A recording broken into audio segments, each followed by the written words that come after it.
At 10:35 on the night of August 28, 2008, a huge explosion rocked the Bayer Crop Science plant in Institute, West Virginia.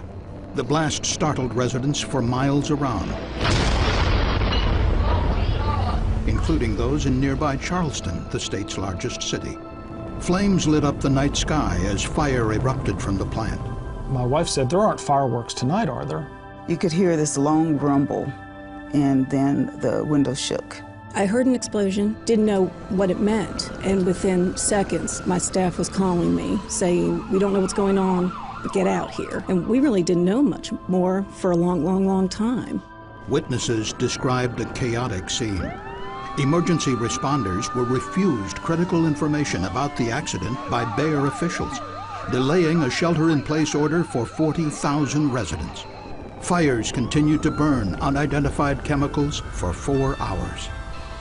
2 workers died from injuries suffered in the blast, and the community would soon learn the consequences could have been even more severe had an above-ground storage tank of the highly toxic chemical methyl isocyanate, or MIC, been breached. That is the same dangerous chemical that was released during the catastrophic 1984 accident in Bhopal, India. The communities surrounding Bayer Crop Science have been concerned for decades about the MIC stored there. Its presence added even more gravity to the series of safety lapses that we found preceded the tragedy. And when the accident occurred, the company refused to give out critical information to responders and the public.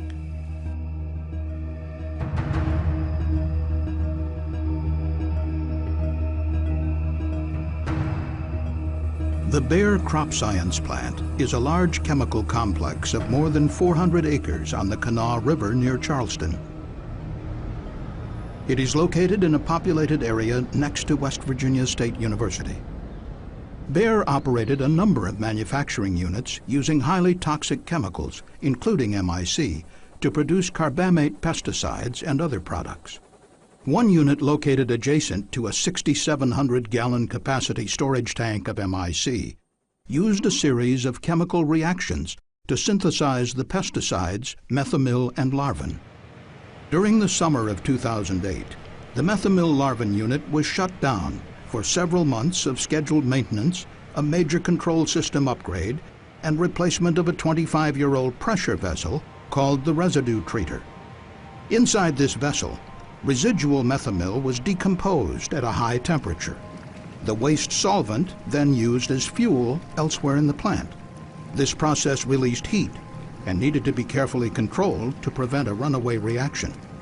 Bayer was eager to bring the unit back online to meet increased demand for larvin, with workers putting in extended hours to get the job done.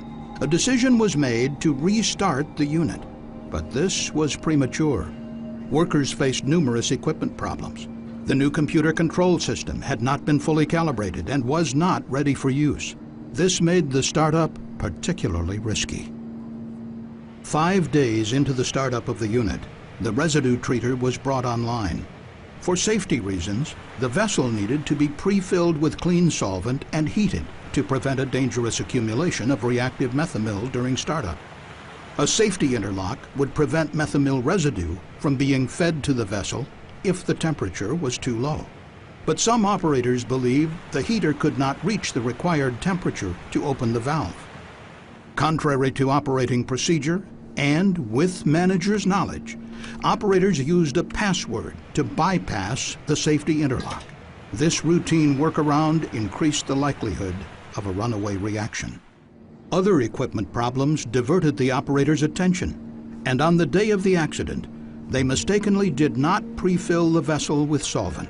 Adding to the dangers, problems with the crystallizer raised the concentrations of methomyl in the residue significantly above the safe operating limit.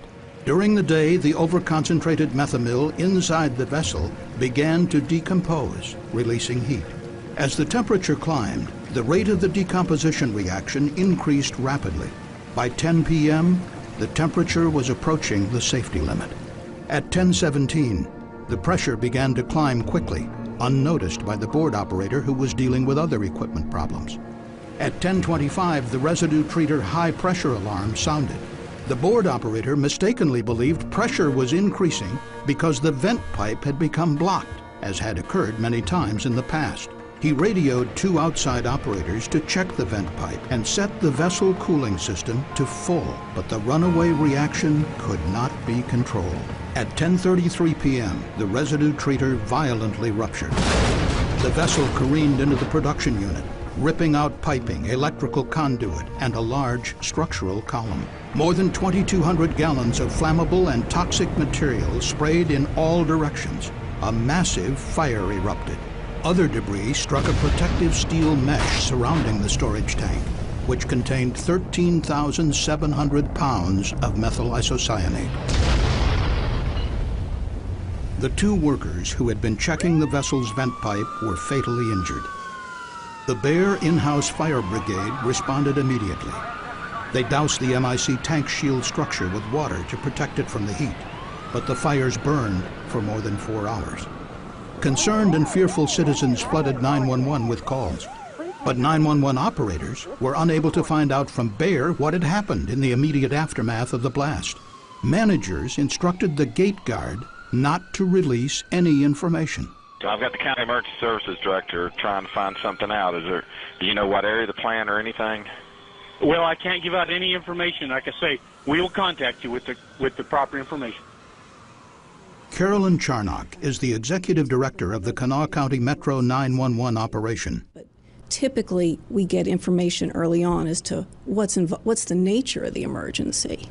We didn't even have whether this was a person hurt, an explosion. All we had for too long was just we have an emergency at the plant and to alert the public. Joe Crawford is the police chief in nearby St. Albans, directly across the river from the Bear facility. We were just hampered and kind of held back because we wasn't getting probably critical information or valuable information we needed from within inside the plant. After an hour of unsuccessful attempts to communicate directly with the Bear incident commander and find out what chemicals were being released, authorities eventually instructed some 40,000 residents in a 10-mile radius to shelter in place as a precaution. Kent Carper is the president of the Kanawha County Commission. Had we known then what we know now, we would have at the very least ordered a preliminary effort to begin evacuation. We would have at the very least ordered a shelter in place with specific information. And actually the list goes on and on, what I think we would have done differently had we been given better information. Bear reported that no toxic chemicals were released because they were consumed in the intense fires.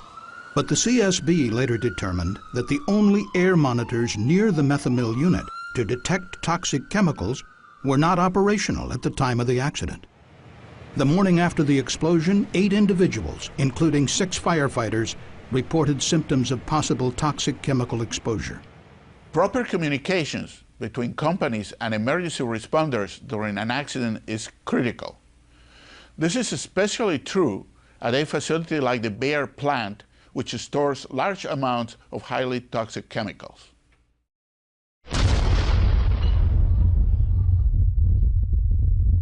The community here has been asking about methyl isocyanate. Ken Ward is a staff writer with the Charleston Gazette. He has been reporting on the chemical industry in the state since 1991. What we heard after Bhopal was that, oh, well, that was over in India, and it really can't happen here.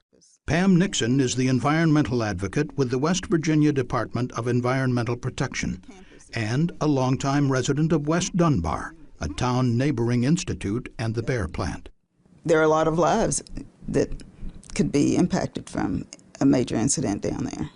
And when the community complains, the company downplays what the community says. And so they just feel as if they're not being heard. Every couple months you hear about a leak here or a release there or a spill there. Nothing, everybody always says it's nothing big, there was no impact to the community is the standard line from the plants. But people who have lived here and know about Bhopal and know about MIC always have in the back of their minds this fear and this worry that, well, could it happen here? During an April 2009 congressional hearing on the Bear accident, then CSB Chairman John Breslin noted that the explosion, serious enough as it was, could have been worse had the MIC tank been damaged. It was that very government affirmation of what everybody knew in the back of their minds that's forced a reform of what's going on here. In 2009, Bayer Crop Science announced that it would reduce the maximum inventory of MIC at the Institute site by 80%. And in January 2011, Bayer announced that it would stop producing, storing, and using the highly toxic chemical altogether.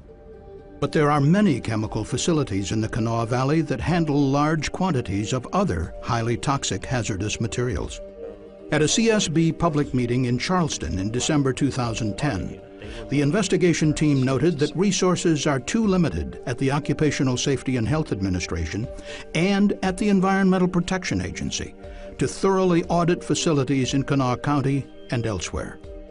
The CSB recommended that Kanawha County set up a program to do its own safety oversight of the plants. A model for this type of local program exists in Contra Costa County, California, a San Francisco Bay suburb that is home to many oil refineries and chemical plants. Randy Sawyer is the director of the Contra Costa program. Back in the 90s, there was a number of accidents that occurred in Contra Costa County. And the community and our Board of Supervisors were very concerned about this, and they wanted more safety oversight of the facilities. They wanted to make sure the facilities were operating as safely as they could. As a result, since 1999, the Contra Costa County Health Services Department has had the authority to oversee the safety of refining and chemical facilities. Highly qualified county experts conduct audits and inspections. The plants must submit and adhere to comprehensive safety plans. The program is self-financed through fees paid by the facilities. Contra Costa's program has drastically reduced the number of plant accidents that occur in the county. I believe it is a model that can be implemented in other places in the United States. It's been successful, it's been highly effective, and it has good results.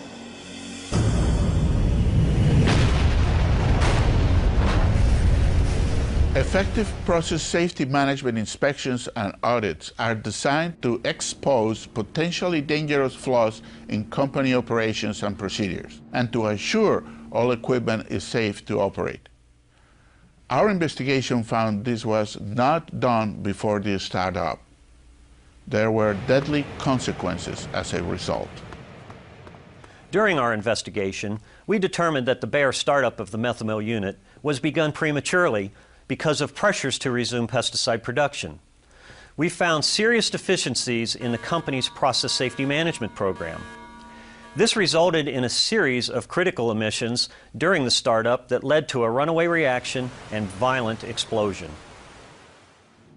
The startup took place before fully calibrating a new computer control system, before operators had been trained on the new system, and before all equipment was installed or fully operational. The CSB also found that operators intentionally overrode an interlock system that was designed to prevent a runaway reaction. Human factors played a big part in this accident. There was a lack of enforced, workable standard operating procedures and adequate safety systems.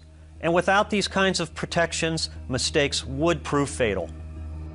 Many of the findings parallel those from the CSB's investigation of the deadly explosion at BP's Texas City refinery in 2005. In both cases, the CSB found that the companies permitted deviations from standard operating procedures during startups.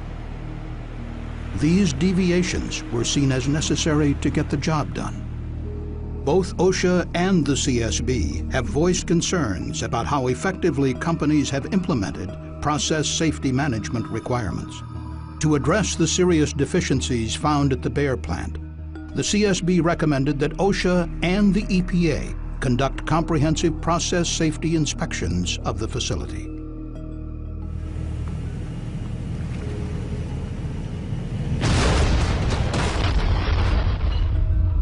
Good communications between chemical plants, responders, and community leaders can help assure the safety of workers and residents during an emergency. But preventing accidents requires companies to have effective process safety management programs. The fact that accidents continue to occur shows the need for improved inspections and oversight, whether at the federal or local levels.